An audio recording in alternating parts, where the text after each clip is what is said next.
Good evening and welcome to Have I Got News For You? I'm Alexander Armstrong. In the news this week, in Iraq, as Islamic State destroys more ancient antiquities, one overzealous jihadi is unaware of the curse of Laurel al-Hadi.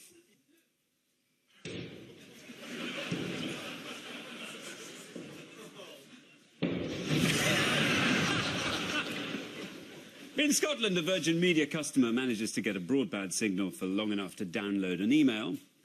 Oh, yes! Yes! Yes! We got it, baby! We got it! We got it! Woo! Woo! And newly released Top Gear footage suggests that tensions were rising in the main team and that James May in particular had had enough.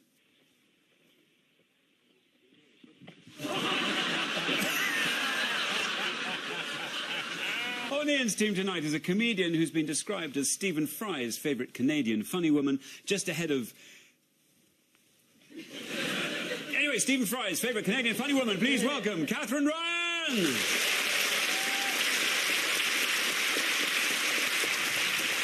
And with Paul tonight is a former TV executive who is now a Tory lord with the title Baron Grade of Yarmouth, though obviously he'll never be the most popular peer in Yarmouth. Please welcome Michael Grade! And we start with the bigger election stories of the week. Ian and Katherine take a look at this. Oh. That's a selfie. Oh, look how thrilled they are. Who's that? Russell Brand. Yeah, I know. He had Ed Miliband over for a chat, didn't he? He did. How amazing to have insight into the actual kitchen where so many women made a lonely breakfast for themselves and then showed themselves out.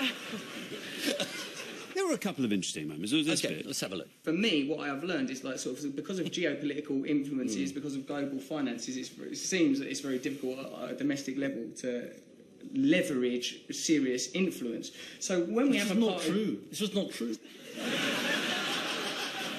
Did you see Russell's sink hose? Is that a euphemism? No, it absolutely wasn't. It was it's quite impressive. Look at that. That's a sink hose, isn't it?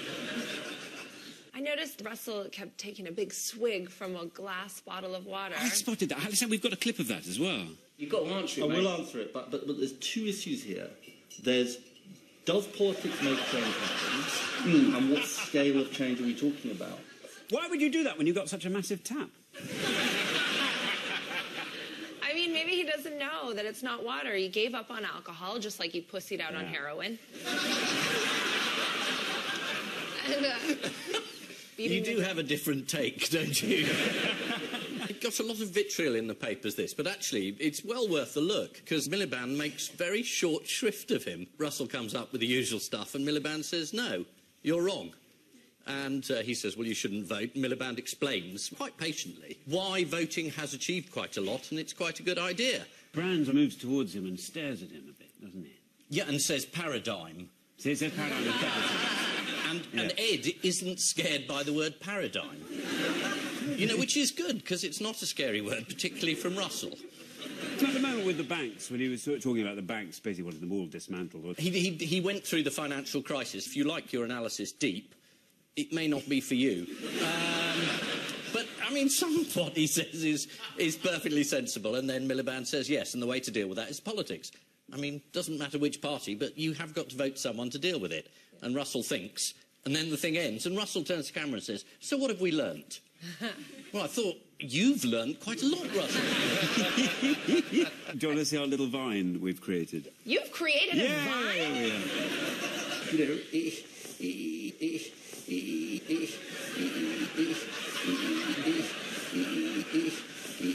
It requires pressure. That's a vine. It's sort of not a new thing. What are you calling it? A vine. Named after Jeremy Vine. Is it? Why is it called a vine? Well, I suppose because it spreads like a vine. I suppose it's a viral thing. I suppose it's a small virus. Is that fair? Is what maybe a virus starts out as a vine, then it... Yes. Is there a Noro-Vine? There is now, Ian. The Daily Star claimed that Ed Miliband's interview was part of a bizarre bid to become Prime Minister. Was it? It's not that bizarre, is it?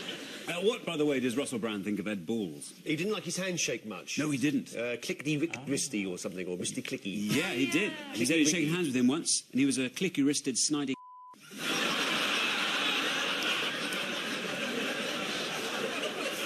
I remember the first half of that more than the second half. How did David Cameron react to the Miliband interview with Brand? A bit jealous, I think. He said Russell Brand's a joke. I haven't got time to hang out with Russell Brand. Presumably because he's too busy hanging out with serious people like Katie Hopkins. Yeah, speaking of comedy sex pests, what was Ed's other encounter for this week? Bill Cosby? No?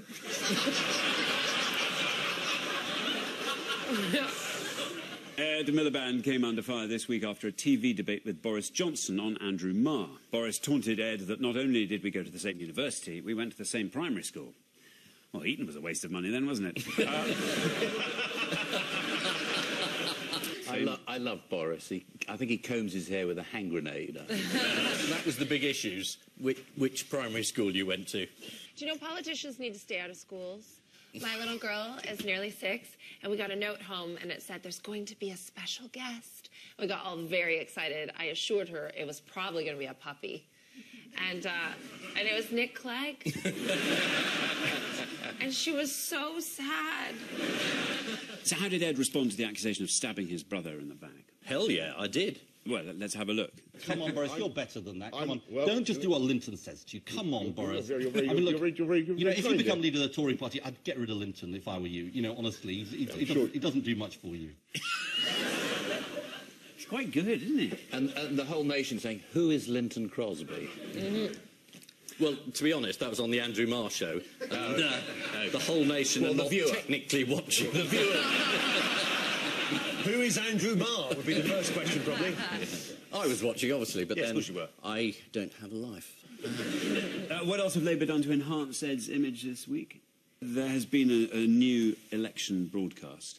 Oh, yes, directed by Paul Greengrass, who did The Bourne Identity. Yes, yes. I mean, it's amazing. The action sequence is off phenomenal. Let's have a look at this.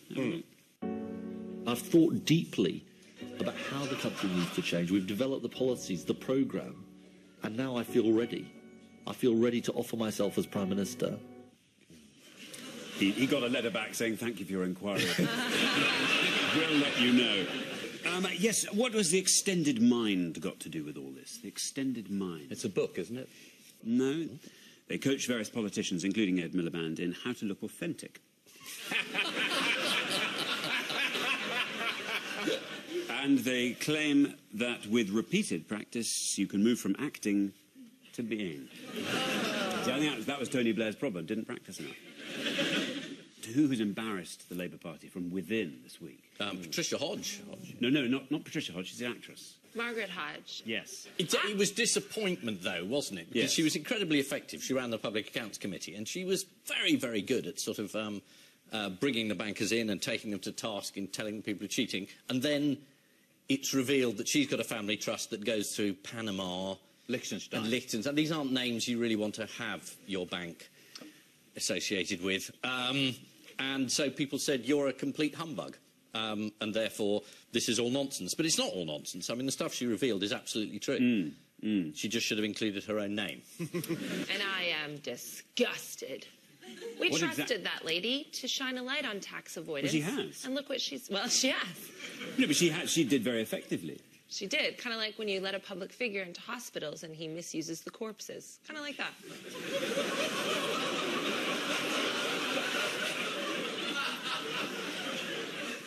Well, £1.5 million being channelled through Liechtenstein. But yes, I suppose a bit of necrophilia, probably. What's it called, this thing, the Liechtenstein... It's a sort of... It's called the Liechtenstein Family Dodge. Something... Yeah. It's a technical name. What's it called? Liechtenstein Disclosure Facility. Ah, yes. That's the when you don't disclose it. Yeah, that's right. But despite all this, Labour seems like it's not going to win any seats in Scotland. How did Theresa May describe this? Ha, ha, ha, ha, ha. No, she said it's a constitutional crisis, the like of which has not been seen since the abdication of Edward VIII in 1938. How was that, Michael? Didn't he abdicate 1936, not 1938? You just said 1938. You read it out. You said, look at me. I said 1938. The lips are a clue. Look at the lips. 1938. You just said 1938. It is 1938, isn't it? No, you abdicated 1936. There you are. Yeah, but you don't know whether I'm bluffing or not, do you? When you haven't got your friend in the corner, you've got no idea what's going on, have you? No idea at all. Nobody there. Definitely 36. 1936. Oh, I don't think you're right. There you are. Who says arse and who says damn? Who says what? This is a political indicator. Oh. Is it It's the sorts of- Tories say arse and Labour say damn? Actually not. No. Someone's way around. analysed the language of politicians on Twitter, and apparently Labour politicians use arse a lot, and Conservatives say damn. Lib Dems say, oh, shit.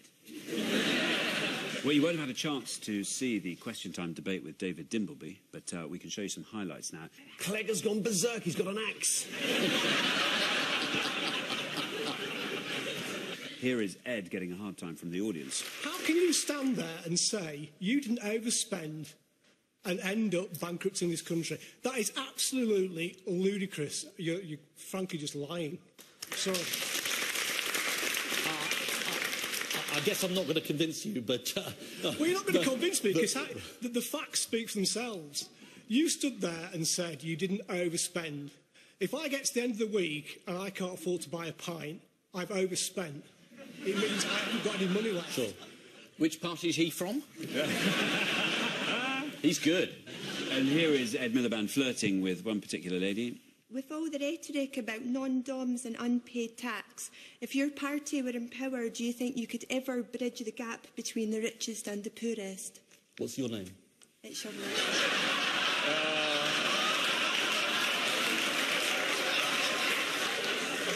What's a non-dom? Is that just a condom that's not been used?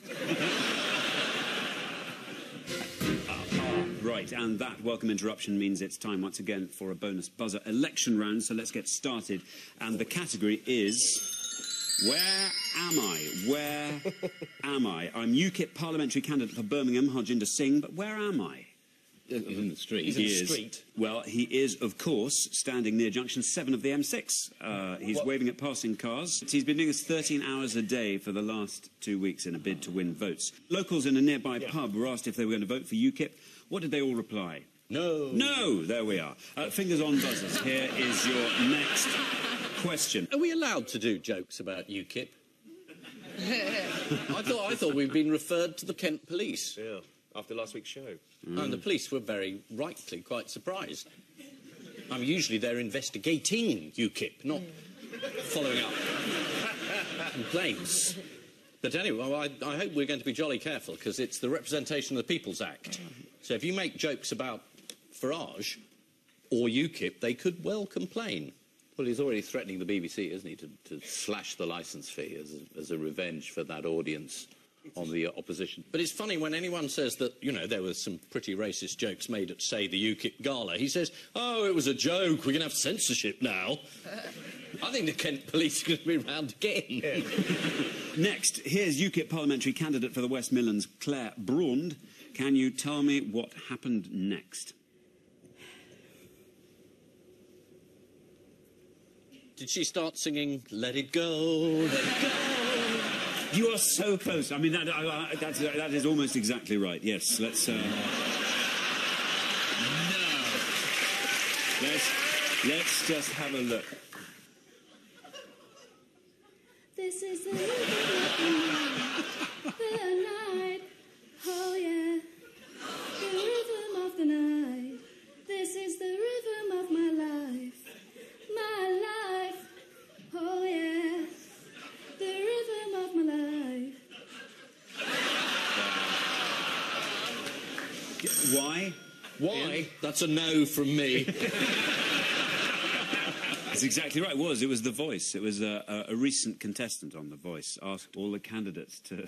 so you can judge them all on their singing. We can all judge for ourselves, because we have the others here. Labour's Steve McCabe, Liberal Democrat John Hemming, and the Green Party's Margaret A. Coley.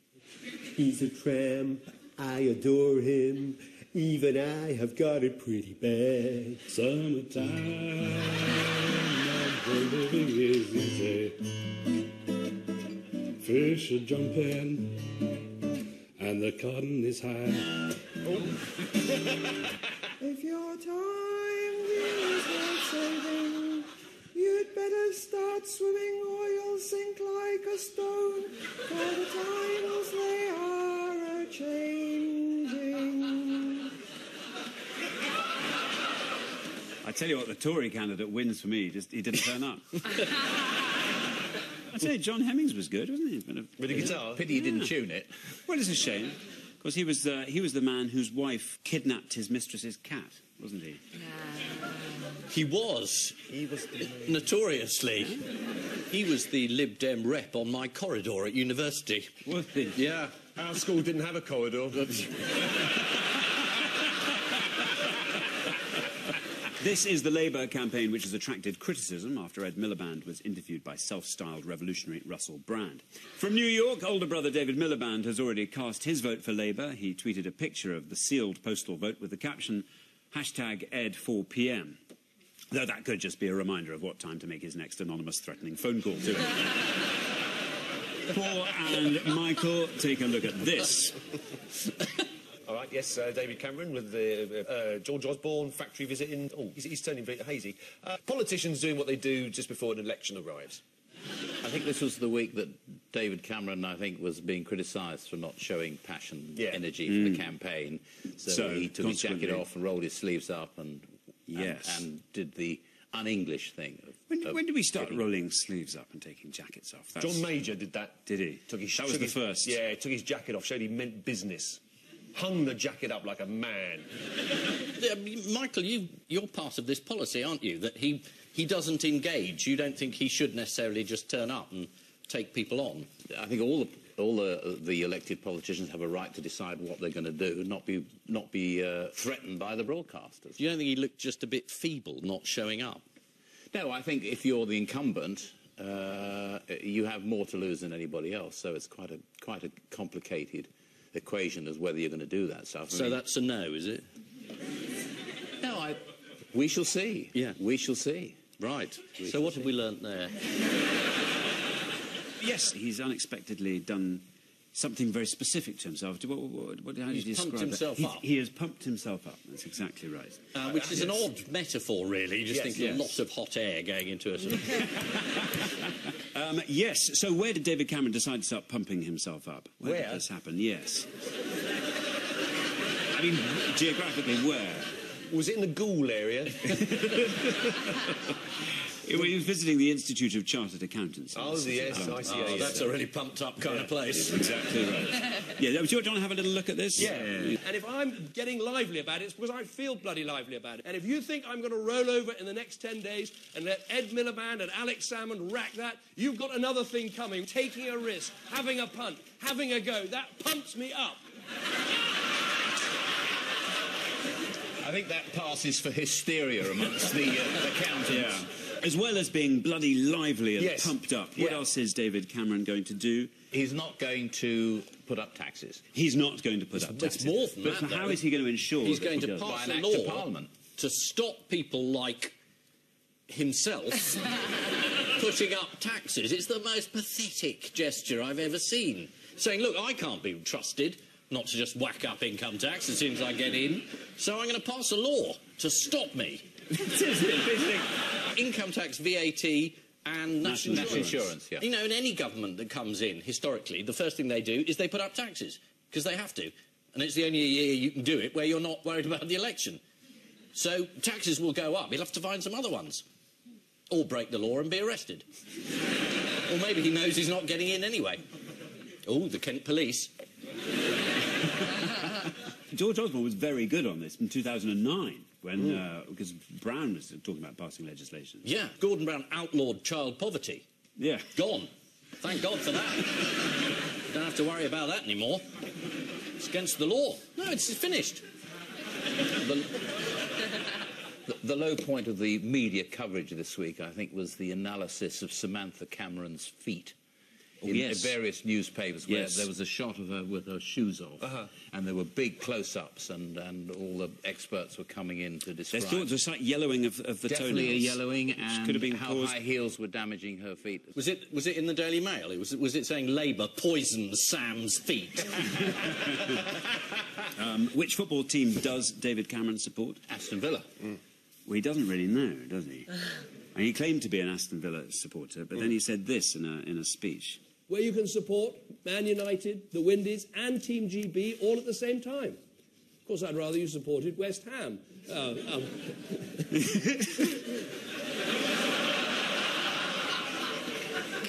He seemed to realise he'd said the wrong thing. How did he explain his mistake? I don't support West Ham or Aston Villa. I'm very interested in football. We played rugger where I come from. But a lot of people watch football, so I pretended to have an interest in it in order to gain their votes. Well, he gave another explanation as well to Lorraine on ITV. To Lorraine? Yeah. Yes. Oh, sorry, he has done the tough interview. He told her he'd said West Ham by mistake because he passed their East London ground in a helicopter the previous day. Which of us hasn't done that? Most football fans forget who they're supporting in moments of stress. Liverpool fans are often claiming to be fans of Manchester United when they're very tired. It's a very plausible human mistake. So what happened when... now, yes, that is the noise we've all been waiting for, heralding another of our bonus buzzer election rounds. I don't know if we've all been waiting for it. I don't know about you, but that really pumps me up. The category is... Yes? Random questions. So fingers on buzzers. Yeah, fingers on buzzers. In a recent interview, Green Party leader Natalie Bennett said she was the only leader who could do this. It involves an animal. What is it? Shear a sheep. Oh, yes. Exactly what she can do. She can shear a sheep. Yeah. Brilliant. During an interview on Magic Radio, what did David Cameron say William Hague... Magic Radio, another toughie. During this interview, what did David Cameron say William Hague could do with his kneecaps? Put them behind his ears. Put them behind his head. Not his ears, not his ears. Oh, no, somebody else's ears. David Cameron said of William Hague, he's fit, he's healthy, he does yoga. He can probably crack a man's skull between his kneecaps. Because you never know when you're going to need to do that. Oh, and what has John O'Turner done to Ed Miliband's face? He's stuck it in inappropriate places. Yes. Like between William Hague's thighs. Yes. Did you see his when I was putting his photo on all his mum's family photographs to see if she noticed the difference? It's quite effective. Have a look. What do you mean it's quite effective? What have Channel 4 decided to do to get their viewers out and voting? Oh, yeah, E4 is going to stop broadcasting. Shutting down for the day. Yeah, absolutely. Yes. To get the young out. Yes. What about if you had plans that day to go vote and then reward yourself with a bit of Hollyoaks omnibus? You're going to have to just sit at home with the screen blank and stab yourself in the eye to get that same feeling. Fingers on buzzers, everyone. OK, this is an observational question next. Who can tell me what's wrong with this Labour leaflet from West Suffolk?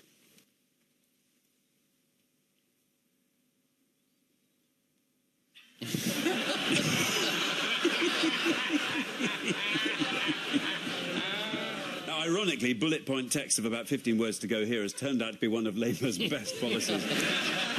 What has Jeremy Vine decided not to do on election night? Consort with a prostitute. He's decided not to do that. He never has done it before. I should make quite clear.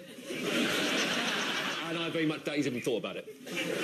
According to The Guardian, one mooted idea, a virtual hot air balloon in which the presenter would float over Britain and drop into constituencies, was deemed overcomplicated. At night? Yeah. Hot air balloon at night. We're coming into the final straight of this election. That's when things get really interesting. Let's take a look at this race to the finish. Yep.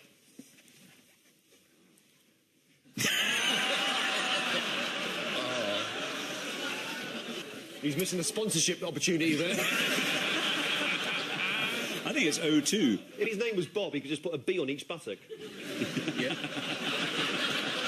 David Cameron is actually a genuine Villa fan. He clearly remembers Villa winning the 1982 European Cup final when Peter With scored that amazing try in the last minute. The Mail reported that in one of his new pumped-up speeches, David Cameron shouted, "We are the party of the roofers and the plumbers," to which the roofers and the plumbers said, "Could we have that in Polish, please?" And so it is to round two, the jigsaw of news. On to our buzzers once again. Yes. Buzz when you know what it is. Yes, Paul and Michael. The royal baby's arrived? Has it? This is the news that there is currently no news regarding the royal baby. Catherine, you share a name with the Duchess of Cambridge. You must be thrilled at this momentous, wondrous news. I am saddened because I like it better when Kate Middleton is pregnant and then we get to criticize her baby weight. And you can't win in the media. If you're not too fat, you're too thin. And that's what everyone says about she's too skinny. Is there not a Kit Kat in the palace? Right? How the two skinniest people in England have the fattest kid I've ever seen. Right? I said that, but I should not have said that. No, I think it's wonderful news that William and Kate have welcomed a little girl. No, I think it's wonderful news that Kate and William have welcomed a little boy. And I thought the choice of name was very, very good, didn't you? You did. Yes. Stan. I don't feel the same sense of excitement about this second royal baby, though I am really excited to follow tradition and question its paternity. I think that would be really fun. There was a delivery made at the hospital this week that involved Kate. Do you know what that was? Flowers. William and Kate sent a breakfast delivery of croissants and coffee to the royal fans camped outside the hospital waiting for the birth. How did the pastry delivery in itself...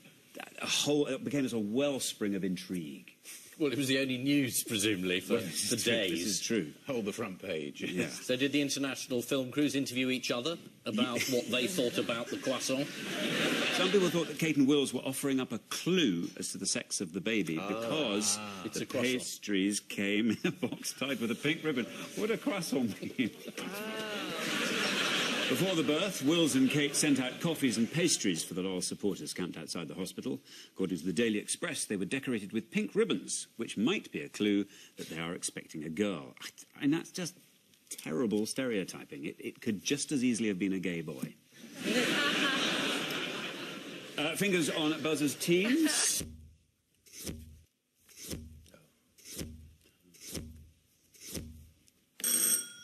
Ian. That's the royal correspondent with the news.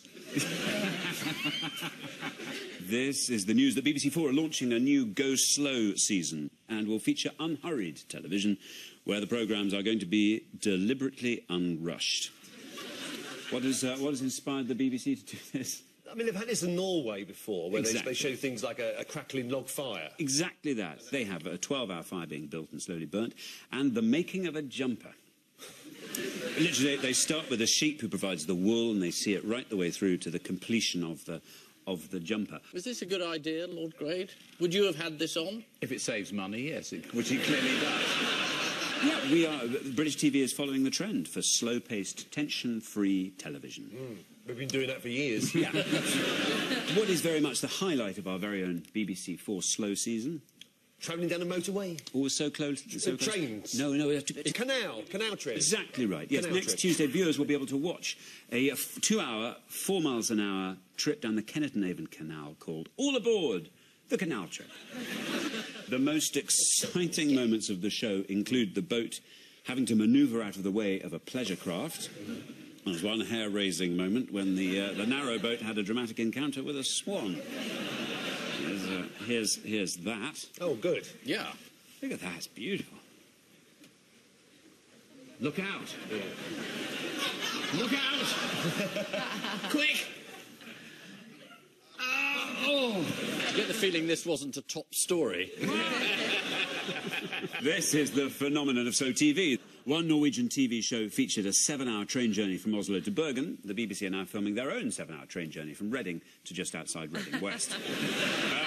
Fingers on Buzz's teams.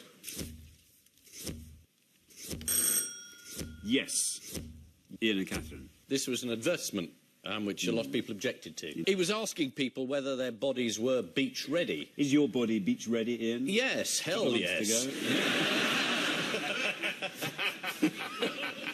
And those of us, you know, who've already thought about this were pretty annoyed. Of course it is, yes. I hate that we're even mentioning them, because what's worse than this ad is their customer service response on Twitter. They're just trolling the people who are upset. It's awful. I didn't have a huge problem with this ad until I saw their response to complaints. Well, let's look at that. When Twitter user Juliet Barton tweeted, "I've spent my life believing I'm not good enough. I signed the petition." The company came back with, "Why make your insecurities our problem?" Arjun Seth, chief executive of Protein World, responded by describing the women behind the campaign as terrorists, and you can quote me on this. And we have. There was a petition started 60,000 signatures. I can't remember. Is that good? I can't remember in the context of petitions generally. Is that a 100,000? You can get a private member's bill in the Commons. Okay, well there we are, halfway there. Just over halfway. Thank you very much. You're not counting on poll night, are you? You're not a counter. Yeah, I am. That's what I just a Tower Hamlets. Yeah.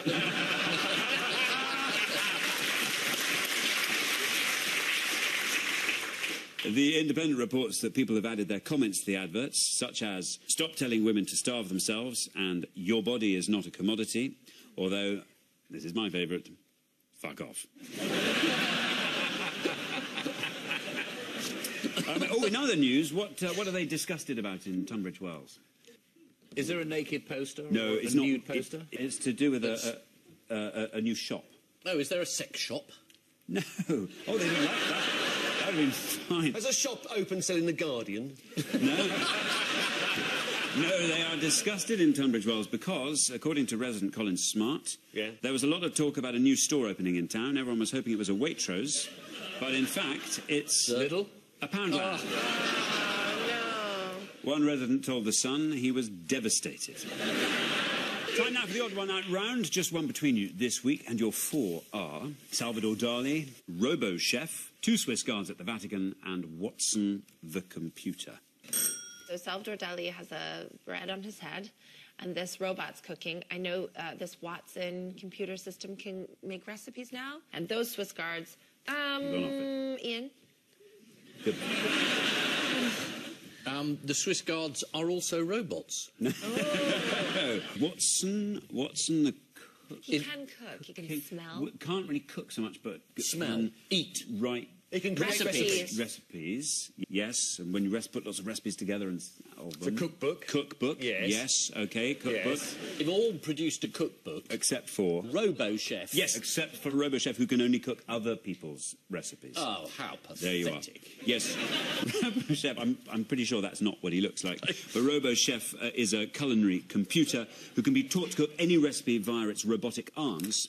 There's only one dish the Robo Chef can't yet cook. What's that? Omelettes. No. Shepherd's pie. No. Gnocchi. No, sushi. We don't cook sushi. You don't cook sushi. It's raw. Is exactly why. No, because it's too fiddly. It can't prepare sushi. Too fiddly. In other news revealed this week... He can do filigree pastry, can he? Yes. In other news revealed this week, who's this? Robot woman. It is a robot woman. Yeah. Exactly right. Do you know what she's called? Yeah. Sarah Palin. Yes. I think she may be Japanese, but I'm not sure. She's Japanese, yes. She was born in Japan, but grew up in China. She's called Yang Yang. Yes. And she is the first robotic receptionist. Yeah, well, not quite Was she...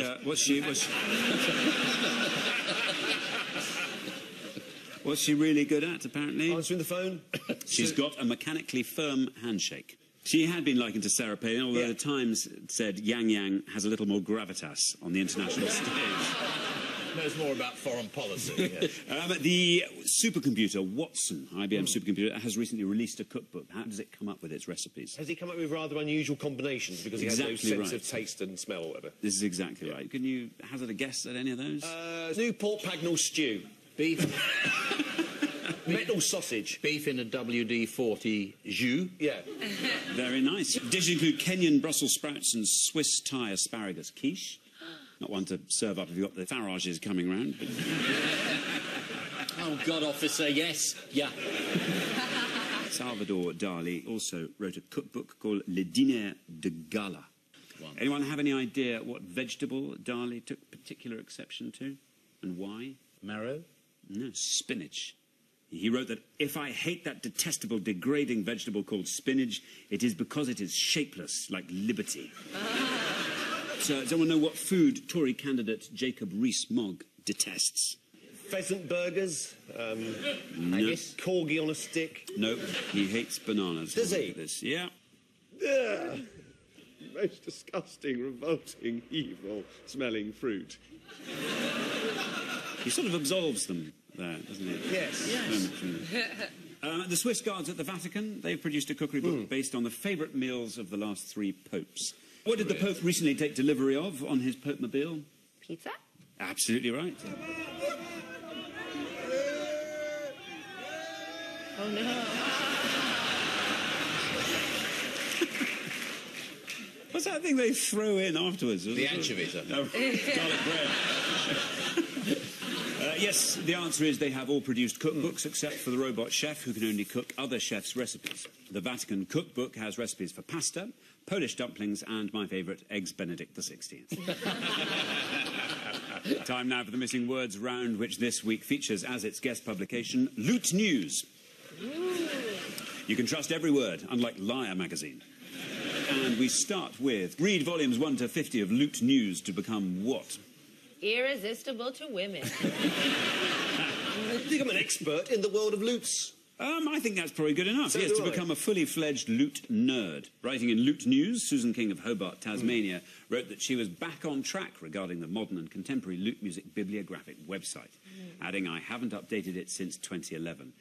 Susan, I really wouldn't worry. Next, Exeter to what? Near. Too posh for Monopoly. Is exactly right. Too posh They're trying to do a Monopoly board in Exeter, but they say, people in Exeter say there isn't a poor enough place to be Old Kent Road. This is exactly right. They have the opposite problem in nearby Plymouth. Their Monopoly board has 3 jails. Next, what nicknamed the divorce maker? Judge in family court. Yes. Something with a loot. Is it all loot-based? No, it's not loot-based, this one. Is it tweeting or it's social media? No, it's IKEA shelves. IKEA shelves. This is the claim that the stress of buying and assembling IKEA furniture can lead to divorce. Particularly poignant story for a friend of mine this week. His wife ran off with a chap called Billy Bookcase. Yeah. Next, congratulations to John Gray's loot. What? It's the most beautiful loot that anyone has ever seen. Ingrained wood.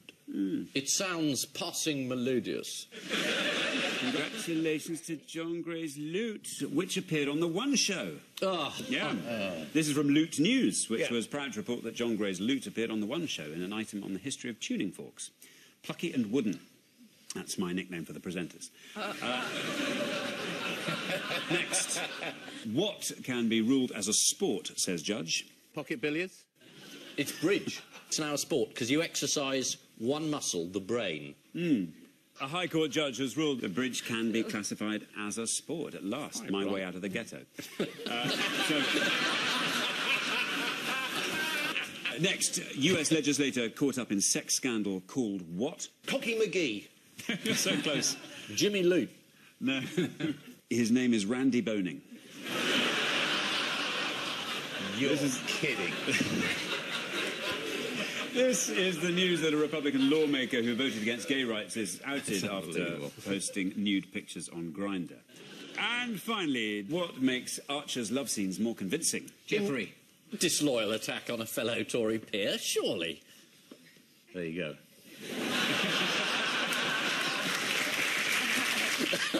Helium. This is the Archers radio show, isn't it? Oh, yes. Yes. Yes. The answer is a real bed. A real bed makes Mm. Archer's love scenes more convincing. This is the news that Radio 4's The Archers uses a real bed to make its love scenes more realistic. The news. The news. To simulate the sound of a bed, they use a bed. Before they got the bed, did they just fuck against the wall? Better get the sheep in then.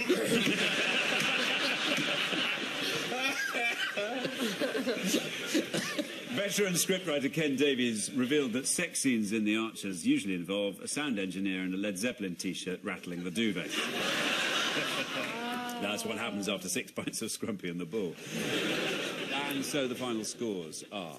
Paul and Michael are on 5, Ian and Katherine are on 7. It wins.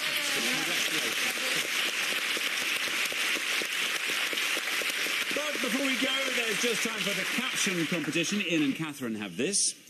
Is it Gogglebox, new cast, settle in? Paul and Michael, you get that. Crow immensely pleased with man sculpture. On which note we say thank you to our panellists Ian Hislop and Katherine Ryan, Paul Merton and Michael Grade, and I leave you with news that after a hard week's campaigning, David Cameron is dismayed to learn that not only has Nick Clegg chickened out of their table tennis match, but he's also ordered the wrong-sized table.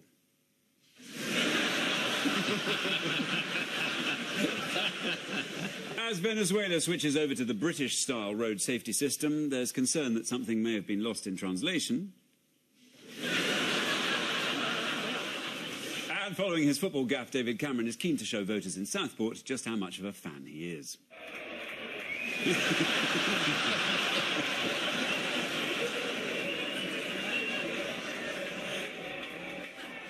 Good night.